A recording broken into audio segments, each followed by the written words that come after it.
Hello there guys and welcome back to the channel. Right, so we're back with another Alliance War, and this one was extremely spicy. Now, I did want to upload it yesterday, but obviously yesterday was a fairly crazy day, so we're getting around to it now. So ASR is up against PBT, and they are playing extremely well. To a point, before I actually get to the fights themselves, I must explain the current circumstances on a war. Now, we started exploring quicker than they did. We were pretty much for most part of the war ahead, like 20-30 kills for them. So when we had done 60, they had done about 30 fights and stuff like that. But at the same time, pretty much immediately as I first time checked out the score, we were down 1 death. Then I checked out the score second time. The next morning, as I woke up, we were down 2 deaths, 0-2. And by the time I actually started fighting, we were down 3 deaths. Oh, 3. Now, there was still plenty of war to be played, but needless to say, it wasn't looking good at all. And it was quite crazy war at that point. Only thing that made it easy was because I was prepping for the evening streams and evening videos and everything else. Therefore, I could somehow avoid checking the war score every half an hour. Instead, I only checked it out every hour. But as you can see, I'm bringing in Warlock, Human Torch, and Magic. So I will be on path 4 and then on path 7. So here we can see their stats. PBT, very strong team. They did very well in this war. And once again, I kind of positioned myself quite happily with that extra 6 energy that we have in Alliance War, where I'm able to clear all my fights in one go with this one set of boosts. And I absolutely love when I can get through a war with one set of boosts. Now, this first fight is fairly straightforward. It's Black Widow Clairvoyant. And if I do have too many debuffs on me, then she's gonna gain a Fury or something like that. If I ever get 3 debuffs, I think she gains a Fury. But at the same time, obviously, she's a Mystic Champion, and powerful from afar, I think, or long distance relationship, whichever one this one is, lets me heal my willpower, and I didn't expect this fight to have much trouble, if any at all, and I finish it very nicely at like 99% health. Very quick, very easy fight, absolutely no worries. Now I need to move on to the first trickier fight, I'm gonna say, but it's gonna work out quite well. It's Sasquatch here on Encroaching Stun. It's a fairly common placement, but at this point I'm really not worried about that fight at all. I have done it already like half a dozen times in the last dozen wars, so it's more or less straightforward. Just to be safe, you do want to use that Indestructible 3 boost, even though almost every single time, I don't think actually have ever had to rely on it, but there have been a few relatively close calls. And again, keep in mind, this situation is where the war is very close.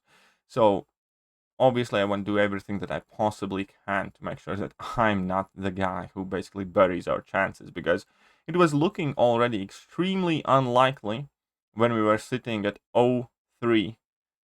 I was personally feeling like war's done.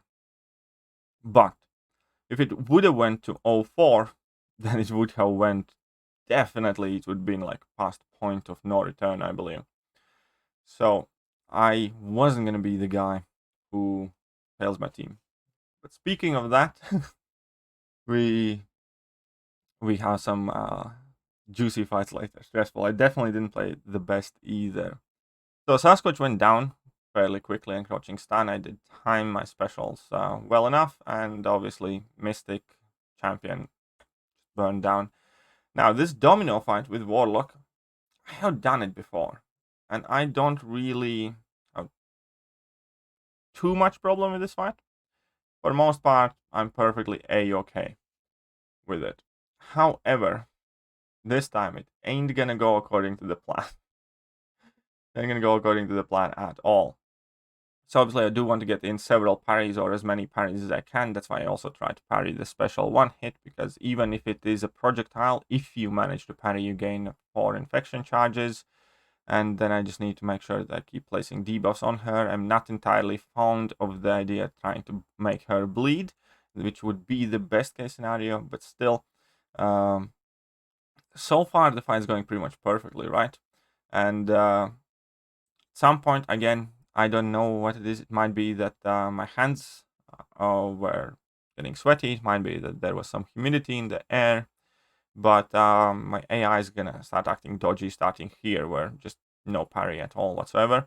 And then I eat a heavy attack, and I'm already, at this point, much more nervous. And I'm gonna get tagged again for a similar reason. For something that I could swear that I didn't do, but the game disagreed.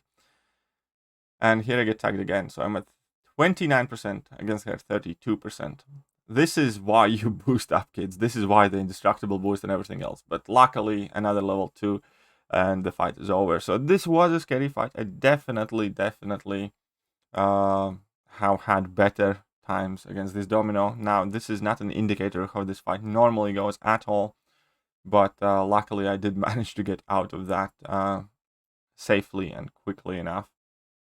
And now I have to deal with this Mojo. So we're going to be using magic for this one with Mystic Power Boost and Power Stat 1. And the idea obviously is going to be to get to Special 2, lock him down, and then just play carefully. Now, I also have Warlock Synergy, which gives magic extra attack whenever Limbo is active. And then on top of it all, we do not have Protect to worry about anymore. So that makes these fights so much easier. Current defensive tactics are so shit. I'm sorry, but there's no other way to describe them. They're legitimately bad. They work on bad champions and they do relatively little compared to what we have had to deal with past. None of these defensive tactics really compare with Siphon and its power peak, or Flow, or Stubborn, or whatever else. And as a result, that is visible in death counts. For most part, all top tier alliances finish wars now with sub 10 total deaths. That means on average less than 5 deaths on either side. 5 deaths already being like very bad war pretty much. So that also means that there are more and more ties happening and more unexpected results. And unfortunately, it puts much more significant and heavier impact to a single KO on pretty much the entire of the season. But as far as this magic fight goes in itself, we can see that it has been perfectly fine. 1 minute in, he's at like a few percent health, and just tagged with another level 2 and done and dusted. Absolutely nothing to worry about. Very simple, straightforward fight. Now, I thought that this was pretty much it for me now, at least for time being. However, I got tagged in to take that yellow jacket and then another mini boss fight. Now, here is the bit annoying part, because I did have to heal my Warlock up all the way pretty much, but I also did activate the tech power boost just to make sure that I can get this fight done smoother. And I will also use Indestructible 3 boost because I will benefit from it in the mini boss fight, which I'm probably doing with a champion that my officers didn't want me to use, but I was still plenty confident that I would be able to get the job done, but the fight will turn out much dodgier than it should have been. So anyways, this yellow jacket fight has been made easier once again compared to what it used to be. It used to have like powerful from afar node, but now he goes on indestructible for like 4 seconds every time I fill 2 bars of power. And perhaps activating the power boost here wasn't the best strategy, but it will work out. It will work out, you guys will see. But we can see that I will have to be very cautious whenever I do drop my level 2s, because yeah, every time I do get 2 bars of power, he goes indestructible. So here we can see level 2, he's indestructible again straight after my level 2. So I do have to be patient, do need to wait it out. Luckily, I can use that time to kind of like bait out level 2. But here, obviously, this level 2 does even more damage. Once again, I do have to wait out the indestructible. And here I drop last level 2. So this time, like, the power boost worked extremely well on Warlock. I was actually super happy. It was pretty much back-to-back level 2s for the most part, because you kept stacking armor breaks up and each level 2 hit harder and harder. And now the last fight that I personally have in this war is going to be against that Sorcerer Supreme.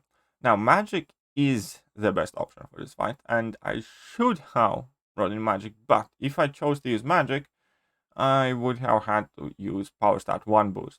Since I did have Indestructible 3 boost active, I thought I'm just going to use Human Torch. I'm going to nuke her down. She drops level 3. Perfectly fine, no problem. I can tank those. And by that time, she's going to be pretty much dead because I'm going to have a ton of smolders. Now that I get a notification, that's not disturbing me at all. Now I parry these hits or block these hits to gain more smolders, gain more damage.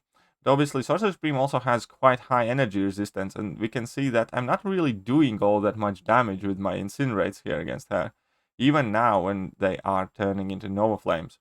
And if she chooses to throw level 1s, then thanks to that aspect of evolution and everything else, you can see that she's back at level 1 as well. And you can get stuck in a very annoying loop where if you block, you take a ton of damage because of aspect of evolution. If you evade, you trigger dexterity buff, that can get nullified, and she's going to have that mystic dispersion. So I do decide here to go absolutely aggro because I knew that I still have the Indestructible 3 boost active. And that was pretty much the plan here. Just eat that level 3, and after the level 3, I should be able to pretty much nuke her down. So we have to eat those balls of lightning. Do not quote me that. And still here. So I go for a 3-hit combo, a level 1, and she's still not dead. Please don't use special attack. She does. And at this point, we can see that my Incinerates expire when she's at 1%, and I'm at 36% myself. This was one of the dodgiest Human Torch fights I have had in the war. But that is it for this bit. And this is yet another. This is second war like that this season, where we basically dug our own grave early in the war. Last time around was with 0-2 score. This time it is with 0-3 score. So at the point when I finished all my fights, we were still 0-4-3. We were ahead in exploration by like 20 or so, but basically they had cleared about 100 nodes. They only had like 40 something fights left, and they hadn't died yet. At which point I was happy that my fights are done and there's nothing that I can change anymore. But obviously it was still stressful. But this is a perfect reason why if your team is down, you can't hang your head and just kind of play sloppily and not boost enough because you're going to lose anyways or whatever else. Because every single person in ASR did what they had to do. They got their metaphorical hoop together. All of that was together. None of it was around. And everybody did what they had to do. And we finished the war at 3 deaths. And over time, at 110 kills, they died once. At 120 something kills, they died again. 130, they died the 3rd time. And by the end, they did die the 4th time. So once again, we were extremely fortunate. By all accounts, we should not have won this war. We made a mess of the war ourselves. But by staying calm and collected, not doing any shenanigans individually, starting to take fights you're not meant to take, and not healing up or not boosting up and stuff like that, just following instructions, doing the best you can, we did kind of like claw the win out, which kind of feels great, but at the same time, we should not have been in that position to begin with. So it's a victory which we're extremely happy about, but it definitely also is a victory that forces us as a team to reflect on what happened a bit more, which I think is always a positive thing. That being said, so far ASR undefeated, 4-0. We are looking quite good in this season, and obviously increased Alliance War rewards give everybody more motivation to try and go for the top spots. So best of luck to every single one of you out there, and hopefully you liked the video and the little comeback story, and if you did, hit that like, hit that sub, hit all the buttons, and I'm gonna catch you guys soon. See ya.